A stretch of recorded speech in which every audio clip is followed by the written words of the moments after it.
ঢাকায় চলচ্চিত্র অঙ্গন এক নতুন আলোচনার কেন্দ্রবিন্দুতে। বড় পর্দার জনপ্রিয় সব অভিনয় শিল্পীকে এবার দেখা যাচ্ছে ভিন্ন এক মঞ্চে, আইনের কাঠগড়ায়। তারকাদের বিরুদ্ধে অভিযোগ গুরুতর: হত্যা চেষ্টা।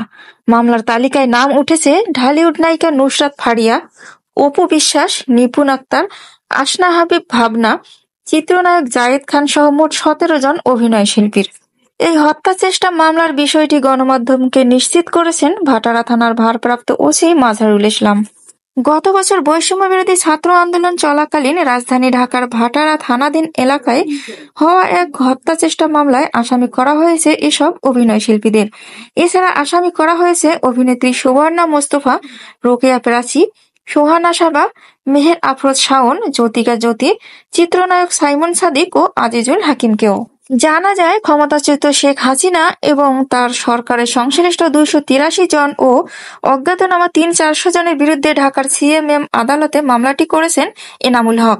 এদিকে এ ব্যাপারে ভাটারা থানার ভারপ্রাপ্ত ওসি মাজহারুল ইসলাম জানিয়েছেন, সব ধরনের আইনি প্রক্রিয়া মেনেই মামলার কার্যক্রম চলমান রয়েছে।